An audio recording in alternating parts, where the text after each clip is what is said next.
আজকাল কিন্তু আমরা অনেক ধরনের স্ট্রিট ফুড দেখতে পাই, কিন্তু তার মধ্যে মনে হয় ফুচকাটা সবচেয়ে বেশি জনপ্রিয়, বিশেষ করে মেয়েদের কাছে। খুব কম মেয়েই খুঁজে পাওয়া যাবে যারা ফুচকা পছন্দ করে না, বেশিরভাগই কিন্তু ফুচকা পছন্দ করে। তাই আজকে খুব সহজে কিভাবে ফুচকা বানিয়ে নেওয়া যায় সেই রেসিপিটাই নিয়ে হাজির হয়েছি। বাইরের অস্বাস্থ্যকর ফুচকা আর খেতে হবে না, এই রেসিপিটা জানা থাকলে আপনারা নিজেরাই ফুচকা বানিয়ে নিতে পারবেন খুব সহজেই। হ্যালো এভরিওয়ান, আসসালামু আলাইকুম, welcome to Suparna's kitchen. Fuchka বানানোর জন্য প্রথমেই নিয়ে নিচ্ছি সুজি। এখানে আমি হাফ কাপ পরিমাণ সুজি নিয়েছি, এটা কিন্তু ভাজা সুজি নয়, কাঁচা সুজি।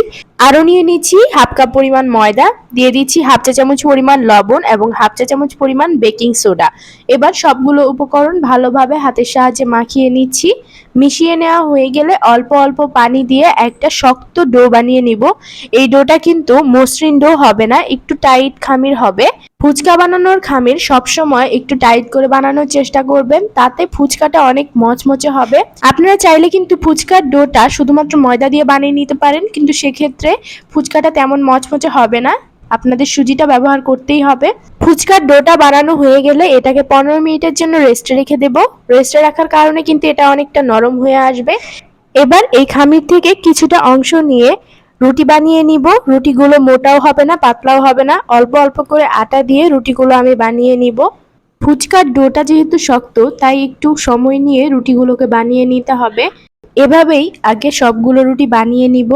সবগুলো রুটি ঠিক এভাবে পাতলা করে বানিয়ে নেবার পর একটার উপর আরেকটা রুটি দিয়ে আবারও এগুলোকে আমি বেলে নিব।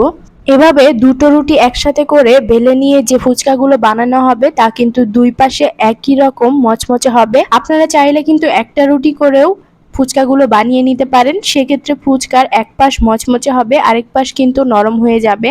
তাই আমি সাজেস্ট করব আপনারাও ঠিক একইভাবে এভাবে দুটো রুটি একসাথে করে ফুচকাগুলো বানিয়ে নেবেন। এখানে একটা কুকি কাটারের সাহায্যে আমি ফুচকাগুলো কেটে নিচ্ছি, আর যে অবশিষ্ট অংশটুকু রয়েছে সেটা কিন্তু আমি ফেলে দিব না, এটাকে আবার রুটি বানিয়ে ফুচকা বানিয়ে নেওয়া যাবে। আর ফুচকা বানানোর সাথে সাথে কিন্তু এগুলোকে ভেজে নিতে যাবেন না, সেক্ষেত্রে ফুচকাগুলো নাও ফুলতে পারে। আপনারা ফুচকা বানাবেন আর একটা ভেজা টাওয়াল বা একটা পরিষ্কার কাপড় দিয়ে এটাকে ঢেকে রাখবেন, যাতে উপরটা ড্রাই না হয়ে যায়। সবগুলো ফুচকা একবারে বানিয়ে নেওয়া হয়ে গেলে তারপর একবারে এগুলোকে ভেজে নেবেন। আমার এই ছোট ছোট টিপসগুলো ফলো করে যদি আপনারা ফুচকাগুলো তৈরি করেন, আশা করছি আমার ফুচকাগুলো ঠিক যেভাবে ফুলছে আপনাদের ফুচকাও ঠিক একইভাবে ফুলকো হবে। এবং দেখতেই তো পাচ্ছেন একটাও কিন্তু ফোলা বাদ যায়নি। হ্যাঁ, দু একটা থাকে ঘাড়তেরা, সেগুলো ফুলতে চাইবে না, কিন্তু বেশিরভাগ ফুচকাই কিন্তু একইভাবে ফুলকো হবে এবং হবে খুবই মুচমুচে। ফুচকাগুলো যখন চুলায় দিবেন ঠিক সেই মুহূর্তে চুলার আঁচটা হাই রাখবেন, এবং ফুচকাগুলো দেওয়ার সাথে সাথে ফুচকাগুলো যখন ফুলে উঠবে তারপরে চুলার আঁচটা মাঝে থেকে লোতে দিয়ে ফুচকাগুলোকে ভেজে নেবেন, তাহলে দেখবেন আপনাদের ফুচকাগুলো ঠিক এমনই মুচমুচে হবে। সবগুলো ফুচকা কিন্তু আমি এরকম ব্রাউন কালার করে ভেজে নিয়েছি, এগুলো কিন্তু অনেক বেশি মচমচে হয়েছে। সাউন্ডটা আপনারাই শুনুন।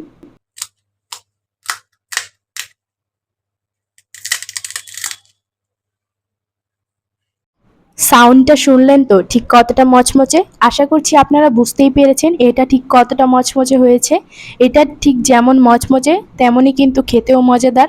অবশ্যই ঘরের খাবার, এটা হবে স্বাস্থ্যকর। বাইরের খাবারের সাথে ঘরের খাবারের কোনো তুলনা হয় না। আশা করছি আপনারাও এই রেসিপিটি ফলো করে ফুচকা বানাবেন, এবং আপনাদের কি ফিডব্যাক সেটা আমাকে জানাতে কিন্তু অবশ্যই ভুলবেন না।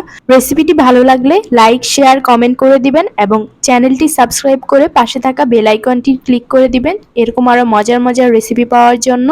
ততক্ষণ ভালো থাকুন, সুস্থ থাকুন, আল্লাহ হাফেজ।